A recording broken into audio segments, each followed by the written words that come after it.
everyone. Happy Thursday. So good to have you with me on this day. We have a great show lined up for you. We are going to start today with a critical conversation. Shortly, I'm going to be speaking to a bioethicist.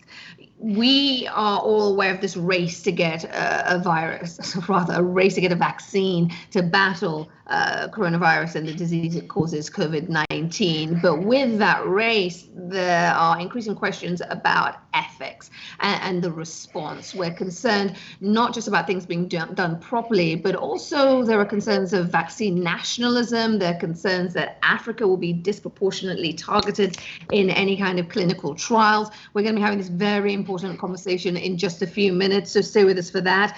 Also ahead, it's well documented, and you have seen it on your screens and read it in the papers, that battling COVID-19 is incredibly tough. And we also know that hundreds of thousands of people have lost that battle. But for those who manage to win, those who survive, sadly, that often isn't the end of their ordeal. In many cases, in many cases, they now must deal with stigma. On today's show, we're going to be speaking to a survivor about his journey to overcome the illness and to overcome the stigma he faced from those around him. And as always, we have a bright side to end things on with the show. Today, we have a superstar. She's an actor. She's a director. She is using her voice for diversity in French cinema. She is going to be here, and she's going to be sharing what her life has been like since the world shut down. Isa Maiga will be with me. You won't want to miss that conversation. So much to get to. Let's get started.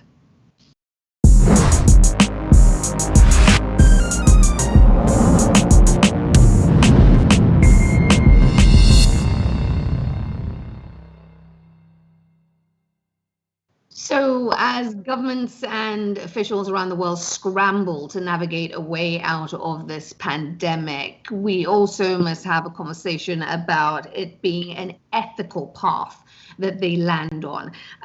We have already heard those two French doctors on French television. You may remember this from a couple of months ago, speaking about therapeutic treatment, testing the COVID-19 treatments on Africans, essentially using us as guinea pigs. That conversation has really sparked a lot more questions about how this all works. How are these vaccines tested? What are the considerations? What are the protocols around them? The next stage of the concern is that once a vaccine is actually designed, once it's actually manufactured, that Africa will be squeezed out, will be left on the sidelines, watching as wealthier, more resource countries storm in, purchase it, and hoard it, leaving Africa out in the cold. So how do we stop this from happening? What are the things we should all be thinking about at a time like this as we hear more and more about vaccine trials moving forward? Let's bring in Kelly Hills to discuss this further. She is a bioethicist. In fact, she's the founding bioethicist of a consulting firm called Rogue Bioethics, where she's working on the ethical response to emerging infectious diseases and much more. She joins me now from Merrimack Valley, Massachusetts. Kelly, welcome. Hi, thank you so much for having me. It is so good to have you with us. This is a conversation I have been wanting to have for weeks, so I am thrilled you are here. Let me start with that point of reference that many of my viewers know and they read and they were outraged about. Those two French doctors who appeared on French television, openly discussing, why don't we just, try some stuff out in Africa? Yeah. And to you is, were they opening the door and really shining a light on really a prevailing thought that Africa really does exist in a way to be tested upon and exist without very little oversight? Yeah, unfortunately, I do think they said the quiet part out loud. I think that an awful lot of people have that attitude towards Africa, and we have pretty significant historical documentation of this happening, and part of that actually stems from when the United States changed how their testing could be done in human subjects within America. And so you had a lot of pharmaceutical companies at that point saying, okay, well, we're just going to go to Africa because it's unregulated and we can do whatever we want. And that happened in the late 70s, early 80s, and it kind of set this foundation for a lot of abuse and a lot of very understandable mistrust. Give me an example of something that stands out to you in terms of how wrong things can go. Well, I mean, we don't even have to go to Africa for that. We can go to further history in America where we used to test on disabled people or homeless children, abandoned children. The Willowbrook Institute is a famous case where children were infected with hepatitis just to see if they could, what would happen if they could cure them. We've had, obviously, the very famous Tuskegee syphilis experiment. When we go to Africa, we have situations where HIV cures and vaccines were tested in women with children, and all done and completely unethically. As far as I know, there has not been anything as severe as, for example, the Guatemala syphilis study, where prostitutes in Guatemala were intentionally infected with sexually transmitted infections to see what would happen and how it would spread. We do not have history of that, to my knowledge, but unfortunately, in a lot of cases, we learn about these unethical clinical trials in humans because of whistleblowers, and they're often buried for decades before we hear about them.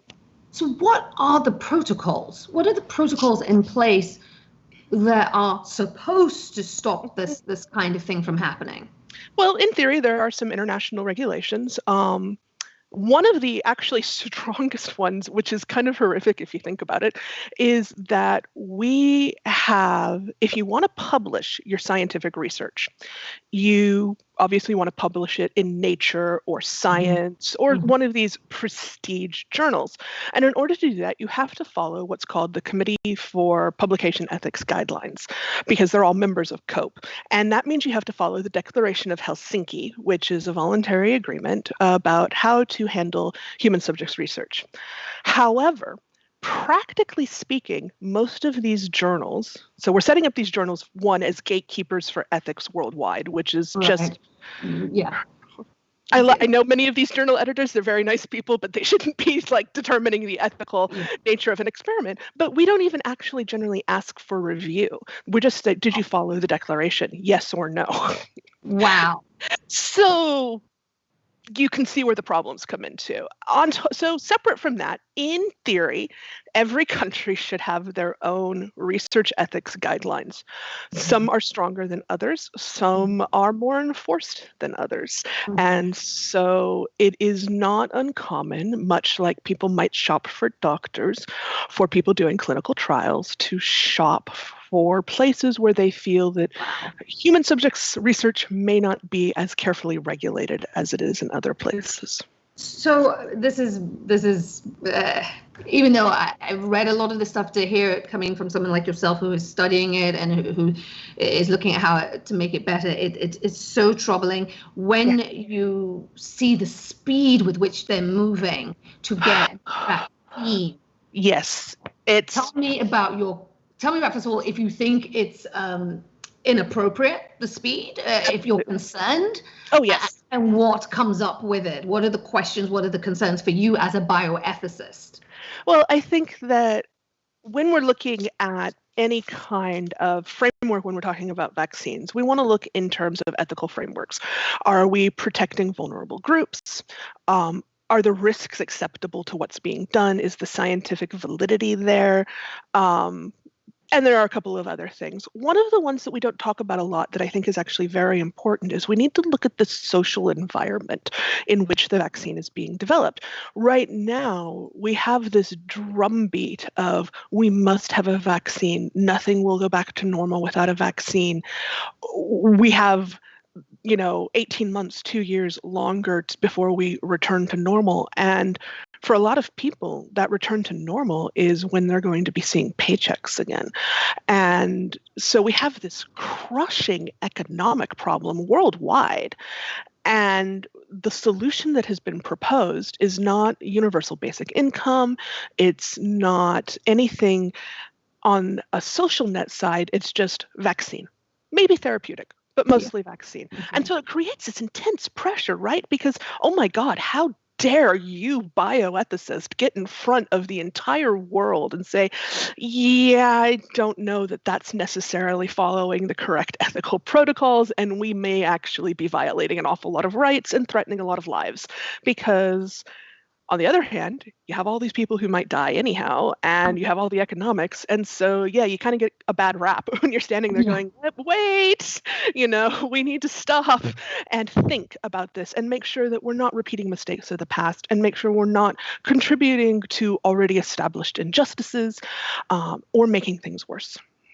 One of the questions I have around vaccine trials, and specifically in the context of Africa, or in places where, not just Africa actually, in places in the world where they may be different cultures, there's a cultural piece to this, there's an education piece to this, where I question the way it is communicated, the way the risks and the benefits are communicated to Africans and other groups that fall into that kind of slightly different cultural kind of milieu.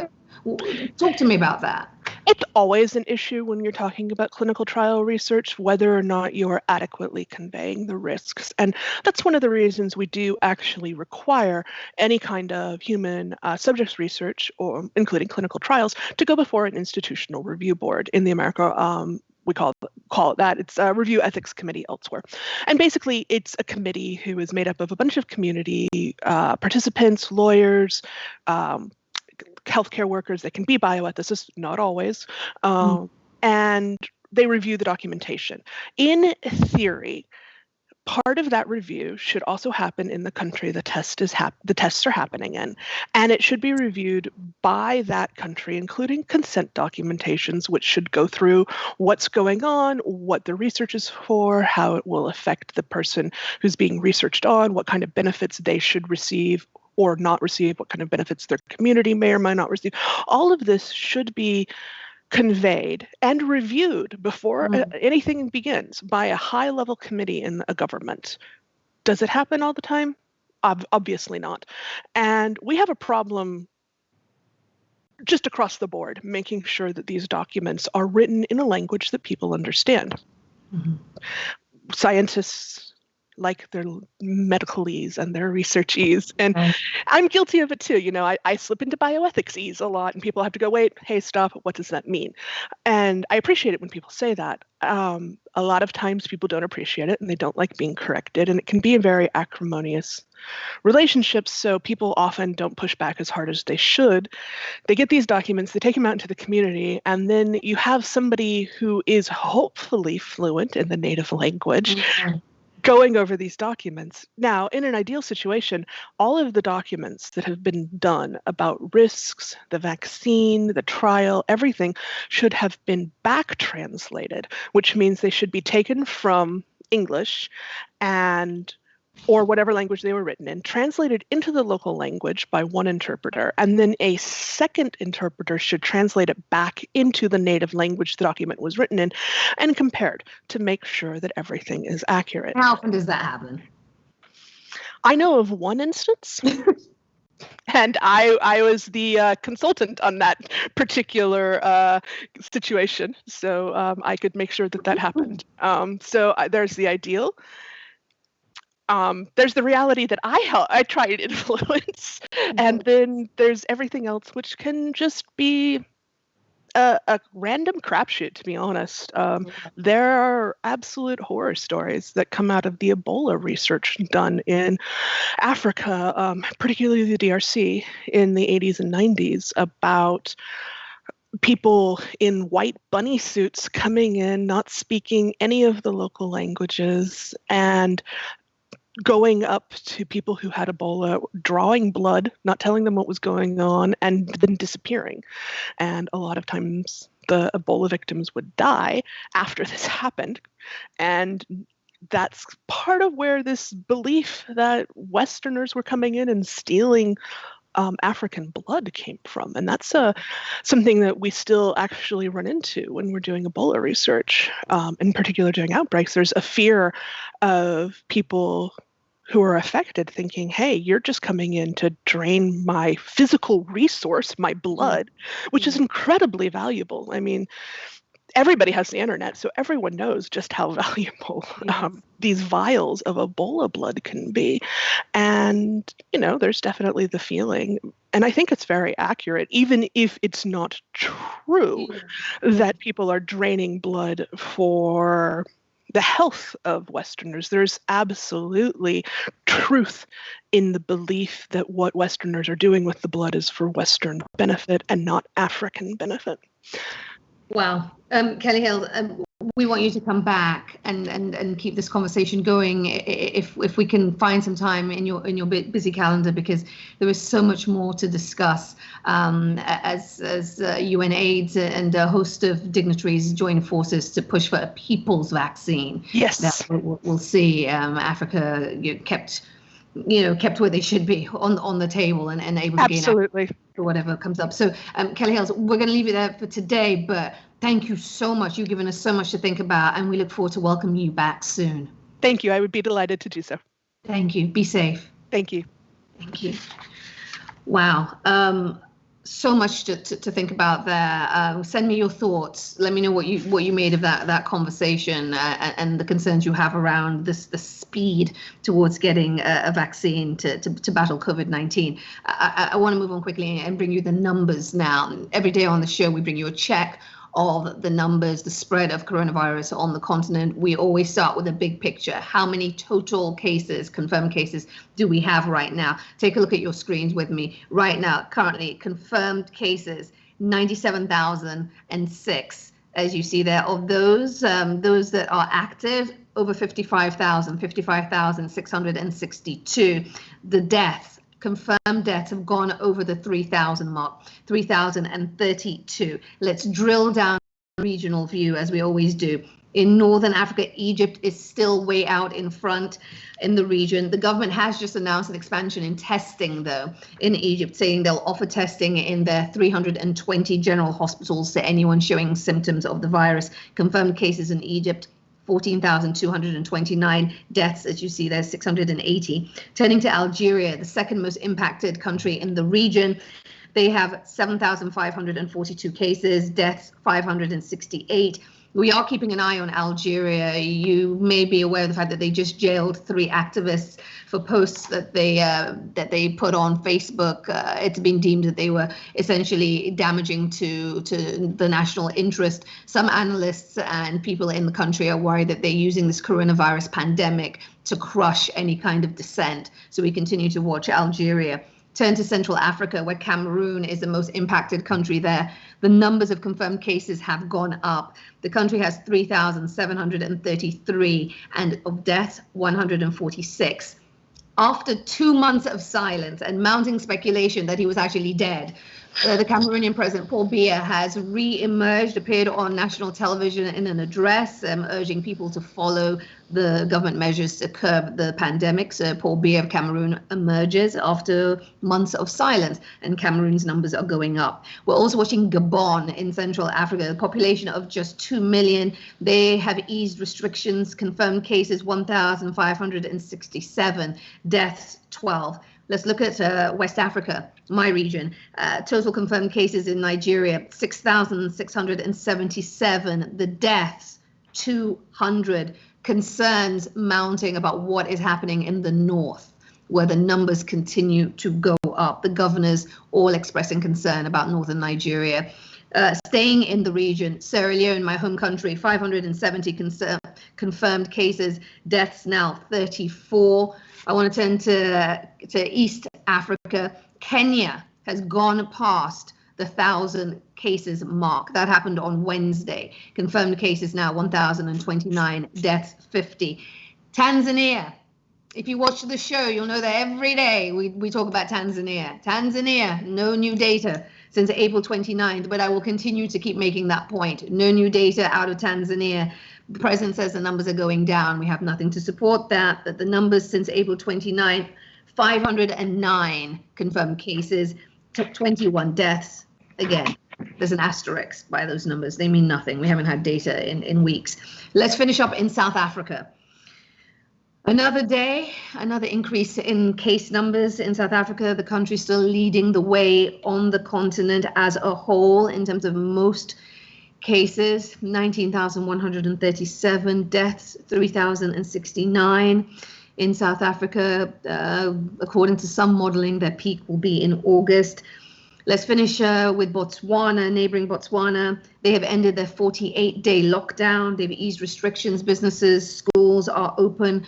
Government still urging mask wearing, temperature checks, hand sanitizing. Botswana ending their lockdown. 29 confirmed cases, 1 death logged.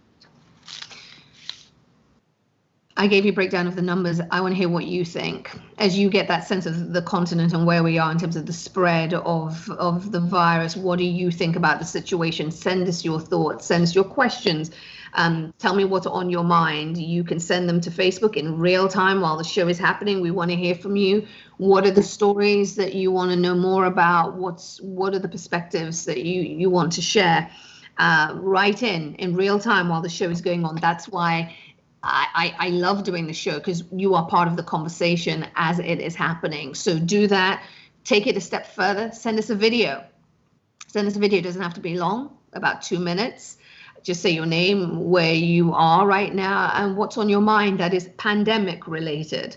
Send it to me. You can email it to me at aisha@gmail.com, or go to the home with Isha at the home with Isha Sesay @gmail.com. I'm forever getting this email wrong. Email it to us at homewithaishasesay@gmail.com, or send it to our Facebook page. That's the Home with Isha Sesay Facebook page. We want to hear from you, and I'm looking forward to it. So get writing, get filming. All right, moving on now. This pandemic is shining a light on the inequities that exist in societies around the world, and specifically the deep gender inequities that are in play, that exist for many women.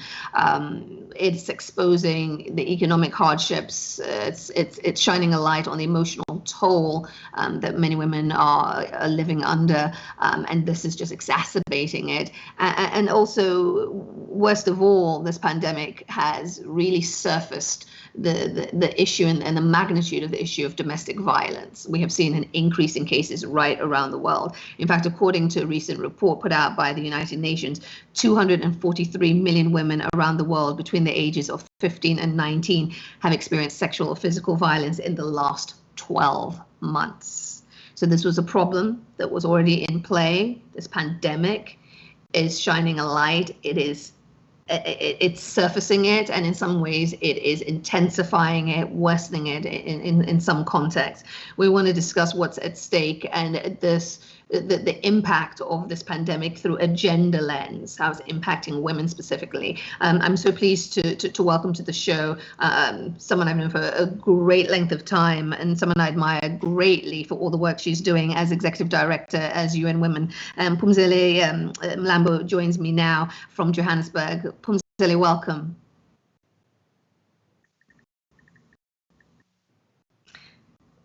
Phumzile, I need you to unmute. It's forever the bane of guests.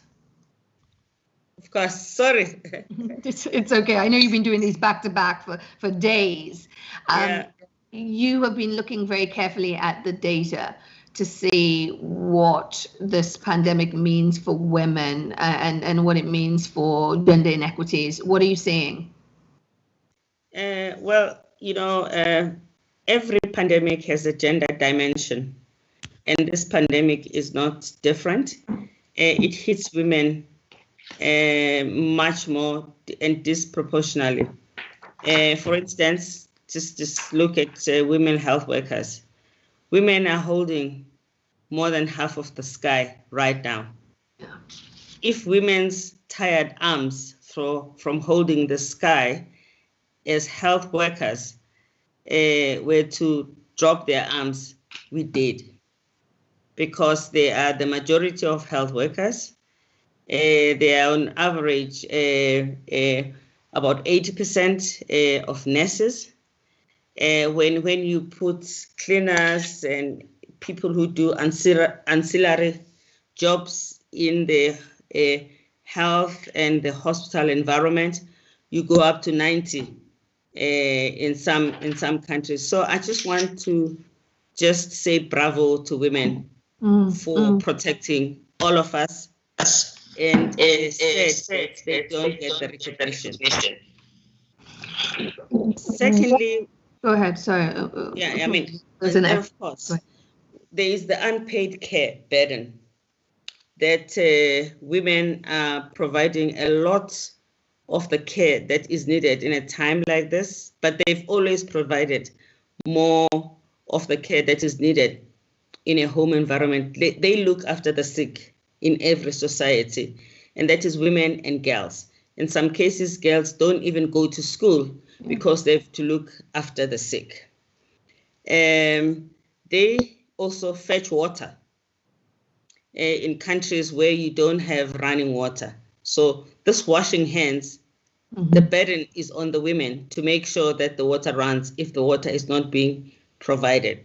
Women are also, as health workers, dying much more than men. For instance, in Spain, more than 70% of health workers who have died are women. So women are paying with their dear lives. And of course, there's the gender-based violence.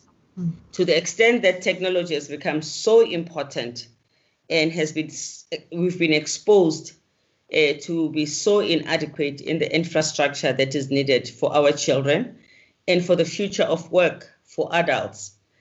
In many countries, we also have the digital gender divide. So if we don't solve that, the big problem is going to be girls dropping out of school. It's going to be high teen pregnancy. It's going to be an increase of child marriage. And you know how much you and me have worked to fight against child marriage, keeping girls at school. And of course, maternal health. In many countries, we pride ourselves that we really pushed the needle when it comes into maternal health. Less women are dying. It's not adequate yet, but less women are dying giving birth. In this situation where we have a health system overburdened, maternal health is in a crisis because there isn't enough people to help women to give birth in a safe environment because people have to take care of corona patients. So we are not in a good place as far as women are concerned. And we can reverse our gains, modest as they are. And that's exactly what I was going to pick up on, the fact that we had made some progress, moving forward on various benchmarks, and all of that is hanging in the balance. And it was just to hear in your own words that what's at stake here, and certainly what's at stake with regards to the SDGs. Yeah, two critical SDGs, education. We have to make sure that this situation, the lockdown, is not so long that we'll never get the school year and we will lose the girls. We need to work with parents. We need to work with the traditional authorities and communities in order to make sure that girls just don't disappear. Yes. It also, as I said, maternal health is a really big part of the achievements we want to make in the SDGs. Because if women are dying because they are giving birth, surely this is a big challenge because women and societies will always give birth to children. This is one area that needs to be very safe. And in many cases, they die from preventable diseases and infections and so on.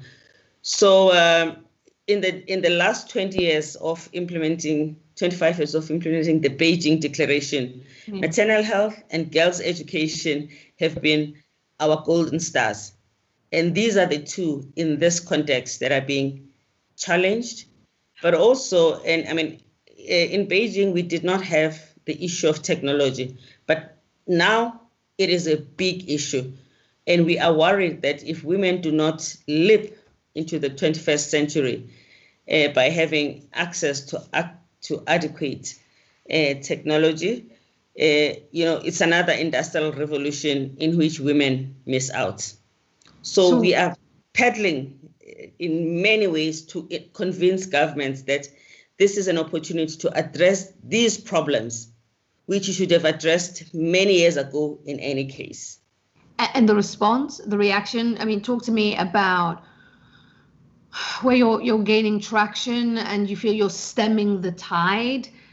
I mean, how is it going? You know the problem. How is the response going? The effort to make things better? It's a mixed bag. Governments in Africa have a coordinated response. Of course, their biggest concern has been the health. They have been focusing on stemming the infection and slowing the infection so that they can buy time to be more prepared for when they have higher infections. We are saying to them, you have to build back better. In responding to this crisis and building and providing services because of which have been exposed to be lacking because of this crisis, you must be doing it for the long term.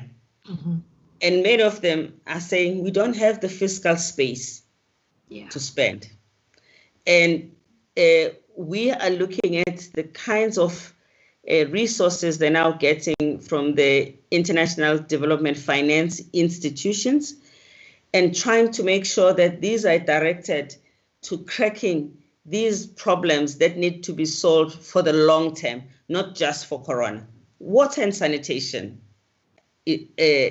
really, most of our countries should be in a position where we can give clean water and sanitation to our people. And that also for girls is a big issue, as you know, in schools.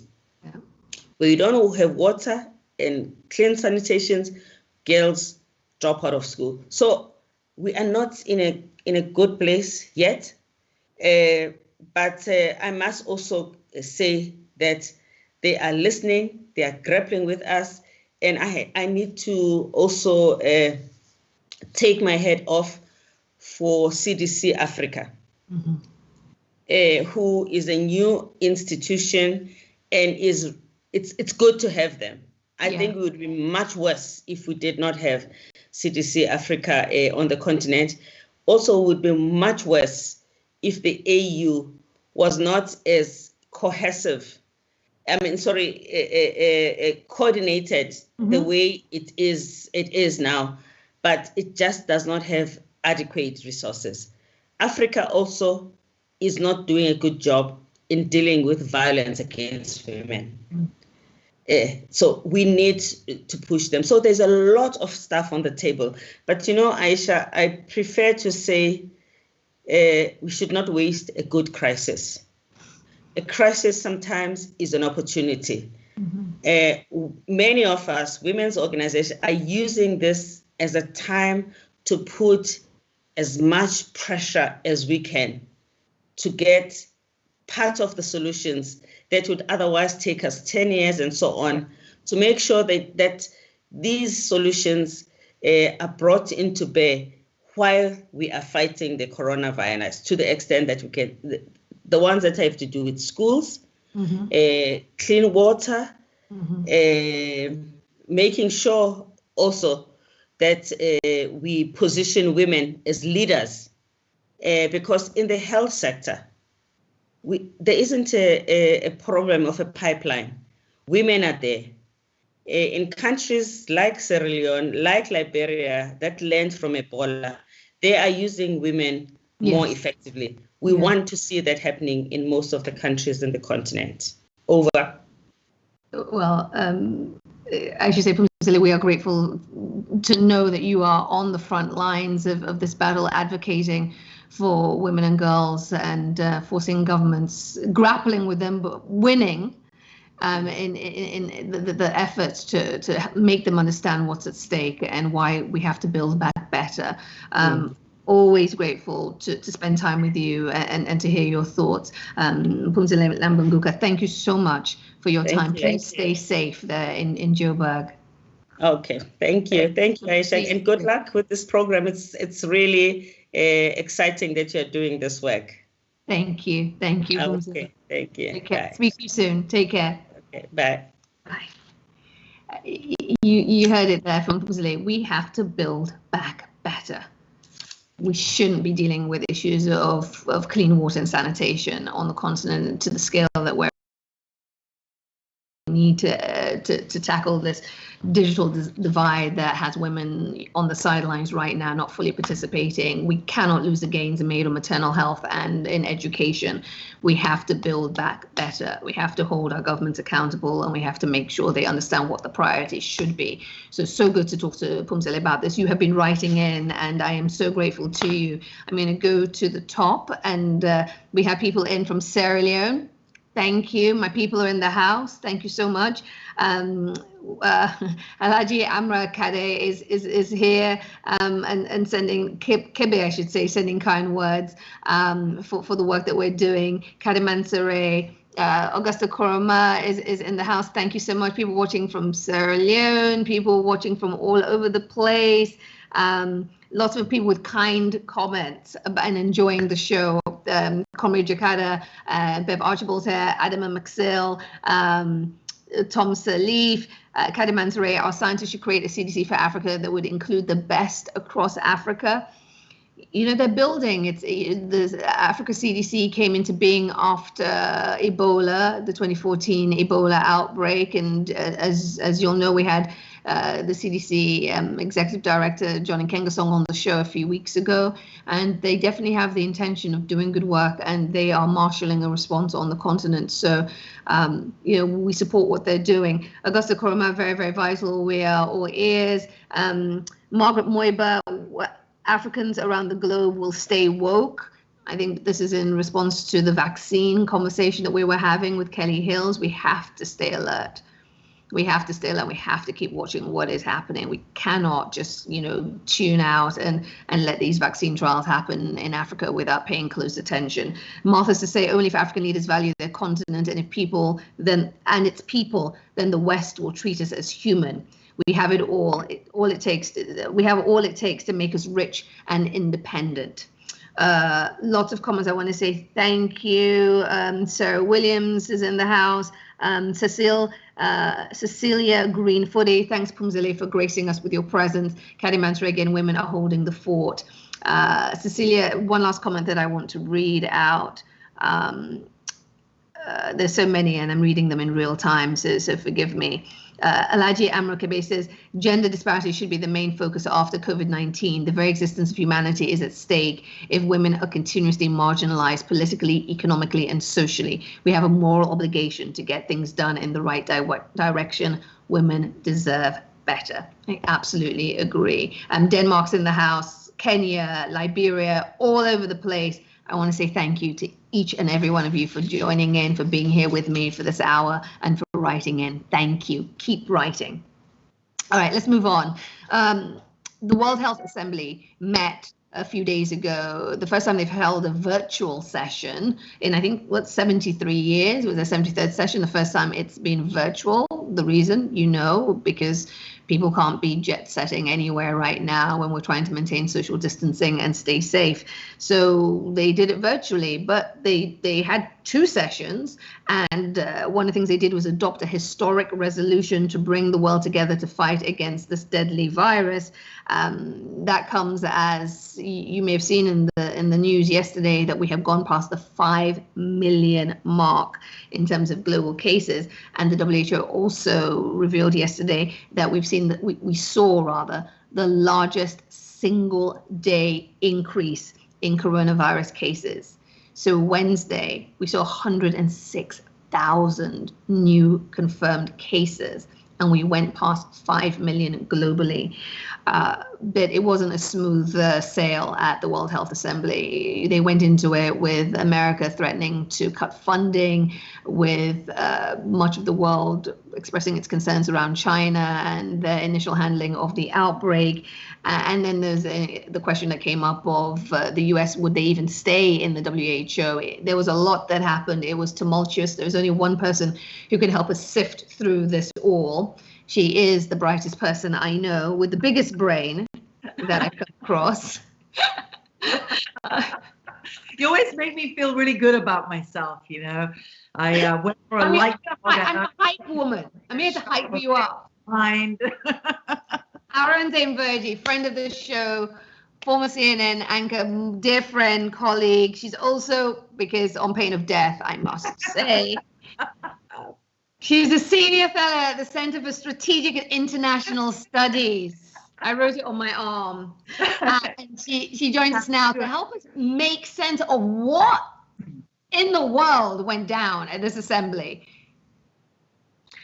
Yeah, Aisha, like you said, it was a pretty historic session because, you know, it was online. But the World Health Assembly is a big deal, right? Like it goes over a few weeks period of time typically, and all the member states turn up, and it's a huge focus for the entire year for the World Health community.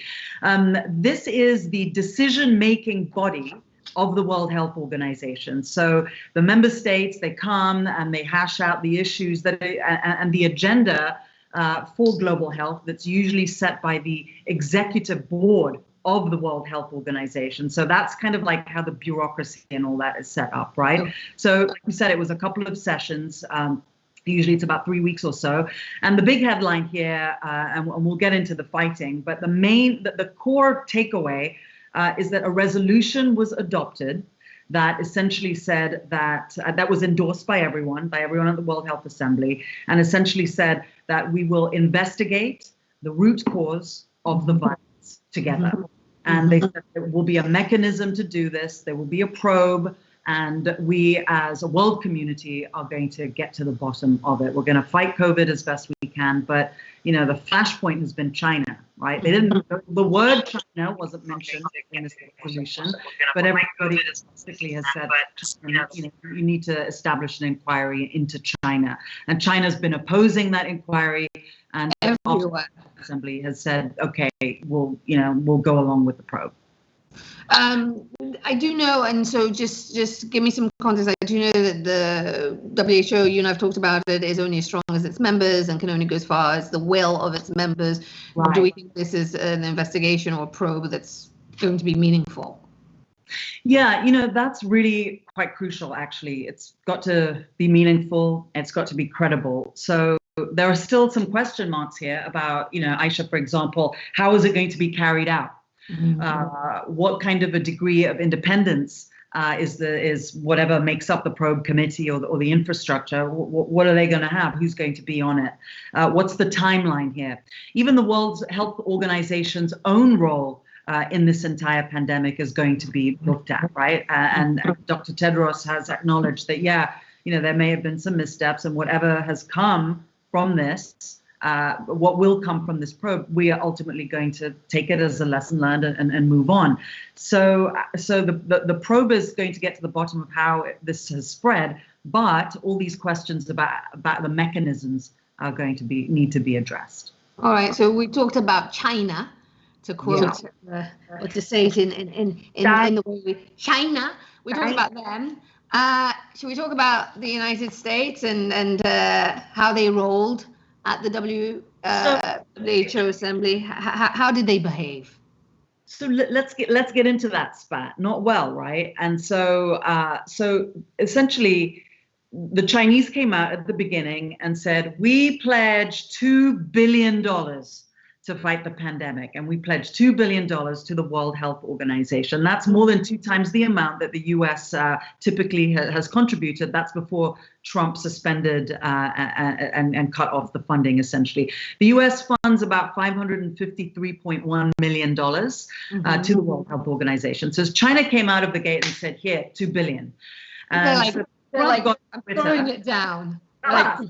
So that's it. Here you go. And then Trump comes on Twitter at 10:55, I think like on Monday or something, and just has a tirade and accused the World Health Organization of curiously praising China, having repetitive missteps, and essentially saying how, China's undermining global health, and they're not sharing their data, and they're not sharing virus samples. And then he posts this letter on Twitter, and then threatens to cut off funding permanently and withdrawing completely from the membership of the World Health Organization. So that's what happened. And the U.S. also added with the whole China money thing that, they're saying, China, you're just giving us $2 billion, or giving the World Health Organization and the UN $2 billion because you don't want to come under scrutiny. And that's what this is all about. You just want to throw money at the problem and give, help to developing countries, help to Africa, we'll fight COVID. And that's your agenda, China. So President, take the dollars. Thank you very much. As you're threatening to cut funding, we're just going to take the money. And also when the U.S. led by Trump retreats from the global stage, President Xi's been very clever in going, well, then China will step up. And so that's what we're sort of politically seeing here, as you know, as well. It's China say, okay, we'll take the lead. We'll take the lead and investigate the pandemic. We'll fund it. We'll do this. So Dr. Tedros has to navigate so many things, so many different internal political dynamics within the United States and within China, because there are competing agendas locally, as you know. Isha, can I just add one other thing? Go on. You and the producers in my ear saying rap, but go on.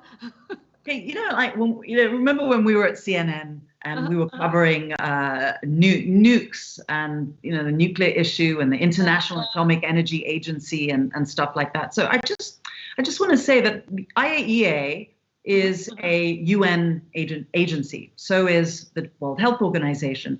Well, the difference here is that the IAEA has the power to implement. Right. Remember when we were covering like North Korea or Iran, or, like the IAEA team was there and they were like at the nuclear reactor in Pyongyang and they were inspecting. So they have power to go and take a look. Right. They have power to implement. And so I think we should just note that the World Health Organization is a member body, and it relies on what the members say. And what the information and data that you were reading, all those data numbers, and Tanzania's decided not to give data. What are they supposed to do? Like go to every hospital and take notes and see who has COVID? They can't do that because they don't have the kind of power another UN body has, the IAEA, to actually have that kind of that teeth. And so many, there have been conversations that I've had that have surrounded, well, maybe it's time to give the World Health Organization. Give them the teeth. Yeah, right, exactly. Because nuclear security or the nuclear issue is a global security issue. That's why they were given power. So the argument here is, well, global health now is a global security issue. So give them the power. So I mean, that's kind of the whole debate. But the World Health Assembly was a really important flashpoint in this entire story. And obviously there are human lives at stake here. And as Dr. Tedros has said many times, don't politicize the issue. But, here we are. We need to get it together and fight this as one. Senior Fellow at the Center for Strategic and International Studies, Zain Verjee. Always a pleasure. Zainab Bangura says, nice to see Zain Verjee. See, they're loving seeing you. Thank you. Thank you for saying that. And where are they from? Sierra Leone. I'm with Sierra Leone. Okay. All right. Well, nice. Thank you for that. Same, by the way. How many Kenyans won, by the way? Don't start that. Go away now. All right. I'm going to take my hat off. I've got to upgrade from the hats, I know, but stuff's going on. Next Thursday, same time, same place. All right. Love you, Isha. Bye. Thank you, friend. Bye. Thank you. Appreciate you. Zain Verjee giving us an update on the World Health. I felt it was important that you got the lowdown on what happened there. Shifting gears now, actually contracting this virus is a pretty scary proposition. We've read the headlines and seen the interviews of people talking about being so sick. and being affected in so many different ways. It is scary, and so many people have lost their lives in this battle against COVID-19. There is that element of battling the virus itself, the disease that it causes in one's body. And then there's another part, there's another side to this, and that's battling the stigmatization that many survivors battle once they've recovered. And we wanted to talk to someone about that. We want to talk to somebody who knows it all too well, Nathaniel Blammer. He's actually the first documented case of COVID-19 in Liberia. And he says the stigma that he faced, which extended beyond himself to even take in those of his loved ones, had a significant impact on him and was deeply traumatic. He joins us now from Monrovia to talk about his experiences and also the work he's doing now to really expand awareness around COVID-19 and infectious diseases as a whole. Nathaniel, welcome. Thank you, Aisha. Thank you for coming on. Let's start with, I understand you believe that you contracted the disease after a trip to Europe. You came back, you started feeling unwell. What happened then? Talk to me about your experience and how sick did you get?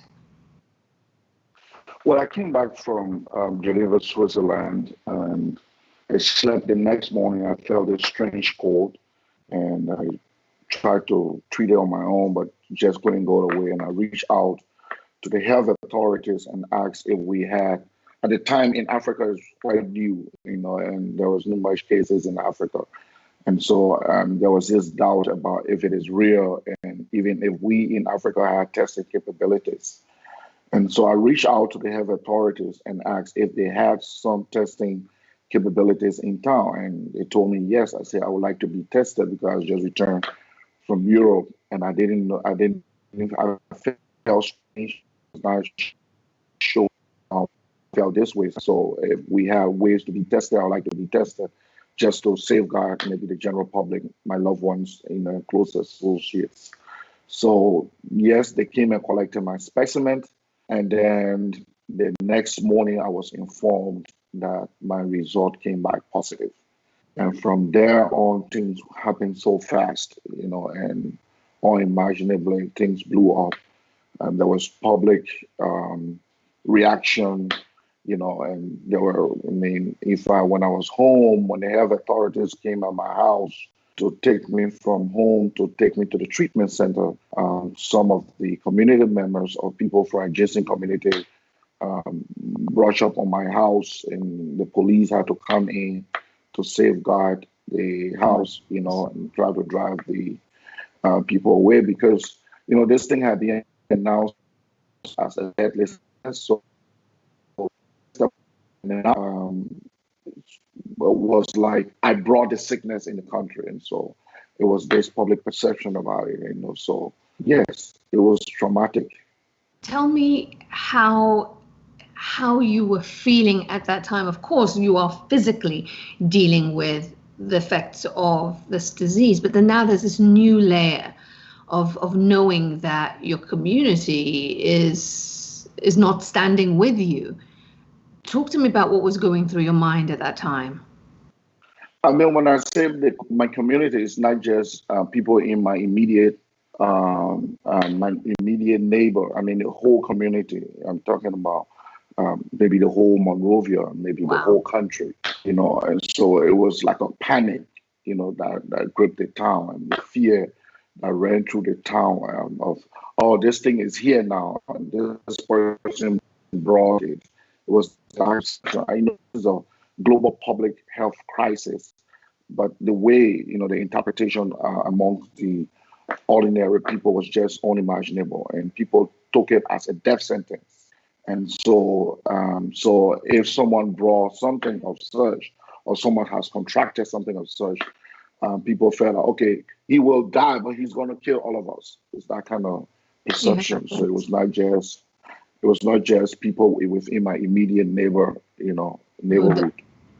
And now you're speaking out about what you went through, and you're trying to change attitudes. Explain to me what you're doing and how those efforts are going.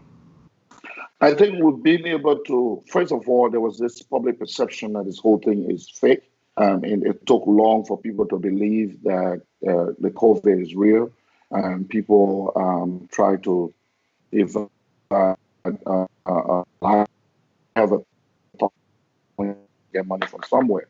And so it took us some time it took some time, So when I survived and came out, my first and foremost responsibility I felt was to inform the public that indeed this thing is real. And if we don't even believe it, let's observe the social distancing requirement as set by the World Health Organization and the health authorities. If you feel sick, and come forward and be tested. And by doing so, I can tell you for a fact that a lot of people, some people have called me, friends, families, when they didn't feel well. I was able to tell them go forward and be tested, encourage them. And so a lot of people went forward and got tested. Most of them went and got tested. They were negative. The few that were positive took treatment, and some of them have recovered from the treatment. And in terms of the government effort, what could they be doing better in terms of communicating this? You're doing this, but in terms of scaling this effort up to blanket the country, what do you want to see or certainly hear from the government and in their response? Well, the government has taken some very good steps in reaching out. The president, in the first instance, launched an awareness message song, which went all through the country, and they have stepped up public awareness across communities and across the country. And so the awareness has worked very well. And even though there's still some doubt in some communities that this thing is not real, and just because it has not affected them, so they don't believe it in fact. So the health workers, the contact tracing team have been going in communities from house to house, from street to street, basically raising awareness, carrying sanitizing material, and telling people, okay, if you don't believe it, keep those social distancing, wash your hands, observe these things, and it has worked very well. In the awareness, I think we can even do better or do more by extending it to some of the slum communities and maybe in local language, local dialects, so that people here can adapt more. Well, Nathaniel Blama, we are so pleased to see that you have recovered and that you are turning a terrible situation, an ordeal, into something positive and trying to help others. Nathaniel Blama, Executive Director of the Environmental Protection Agency of Liberia, thank you so much for your time. Please stay safe, and we thank you for what you do. Thank you, Aisha. Thanks for your work as well. Thank you. Take care. Thanks.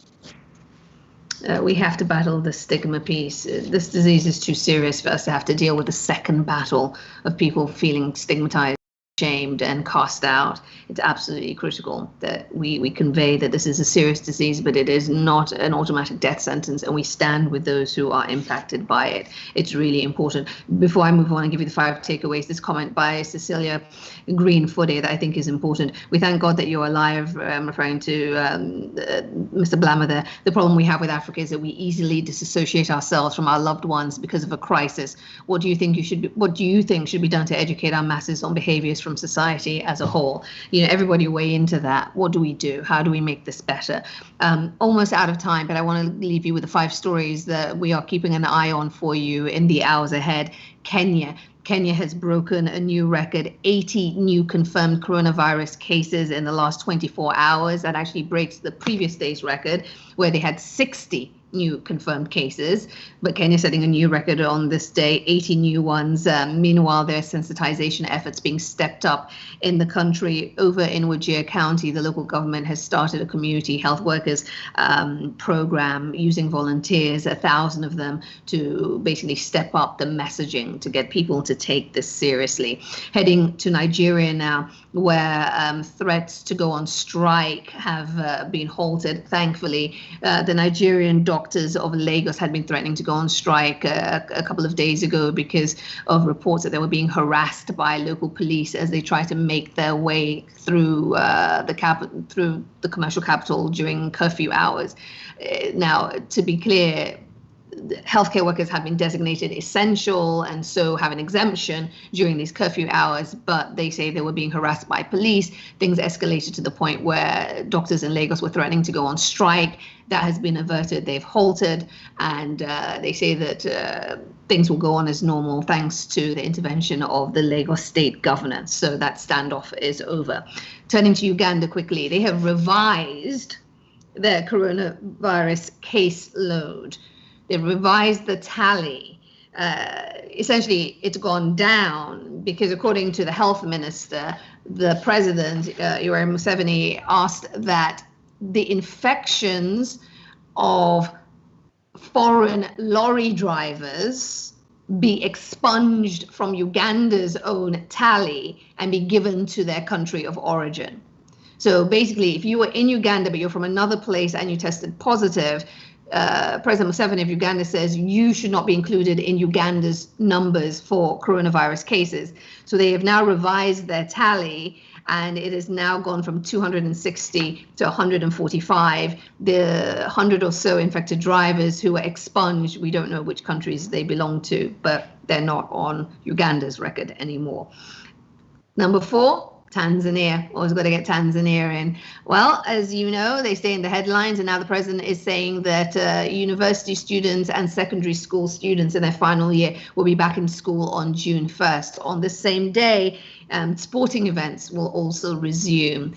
Tanzania seemingly trying to get back to, I don't know, some kind of normalcy, even though we don't really know where they stand in terms of case numbers. Again, I keep saying it, no new numbers have been revealed since April 29th. They have over 500 cases. We continue to watch Tanzania very, very closely. Final story that we're watching for you, Madagascar. If you watch the show, you'll know it's often here in the show as well. I'm always talking about Madagascar. Madagascar and the WHO boss, Dr. Tedros, had a call.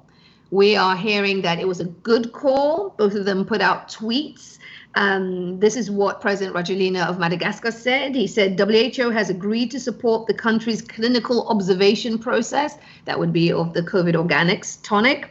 Successful exchange with Dr. Tedros, who commends Madagascar's efforts in fight against COVID-19, is what he posted. This from Dr. Tedros, who confirmed the call. He said, good call with His Excellency Rajoelina, President of Madagascar, about the COVID-19 situation in his country. We discussed how to work together on therapeutics research and development, and we agreed that solidarity is key to fighting the pandemic and keeping the world safe. Madagascar, WHO, talking about the tonic. We are going to watch that space for you. All right. We are wrapping up the show, and as always, it is with the bright side. We always want to leave you with something that will make you smile. Today, it is courtesy of French actress, director, writer, producer, and activist Aïssa Maïga. I can't wait to spend time with her. We caught up with her a little bit earlier. Take a listen. Hello, my name is Aïssa Maïga. I'm an actress. I'm based in Paris. I am also a writer and a director. I am originally from Mali on my father's side and Senegal on my mother's side. And I was born in Dakar, and I've been living in France since I was 4. I'll be live later today with Isha Sesay to talk about what I did during this quarantine.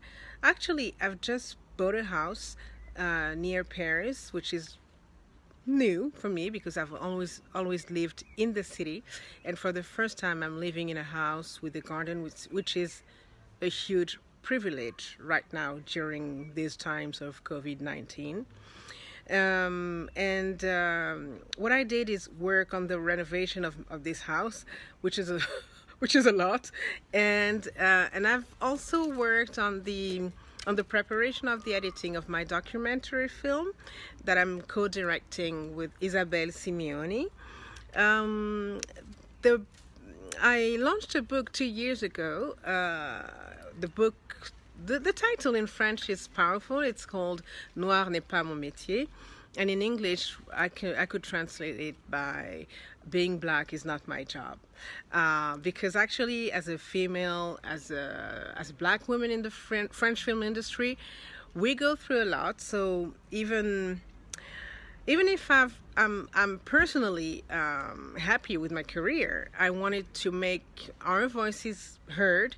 So I invited 15 other French black actresses, and we went to Cannes with the book, and we made a lot of press here in France, on the African continent, on the American continent, in many different countries where this topic of diversity resonates a lot. So I'll be happy to talk to you about the documentary film that I'm preparing, and we just went back to the editing room. I'll see you later with Isha Sesay. Bye. I cannot wait to speak to her and talk more about that book. What a great title. We're going to leave things there for today here on Home with Isha Sesay. Thank you so much for your time. Thank you so much for the messages.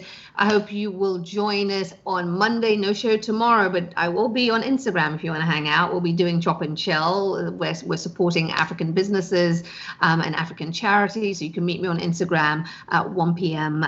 Pacific. Tomorrow, Friday. But for today's show, that is it. Thank you again for supporting and for continuing to share your voice and be part of the conversation. Please stay safe, everyone. I look forward to seeing you again soon. I'm heading over to Instagram to hang out with Isha Maiga. So if you want to be part of that conversation, meet me there in a couple of minutes, and look forward to seeing you back here for Home with Isha Sesay on Monday. Be safe, everyone. Bye for now.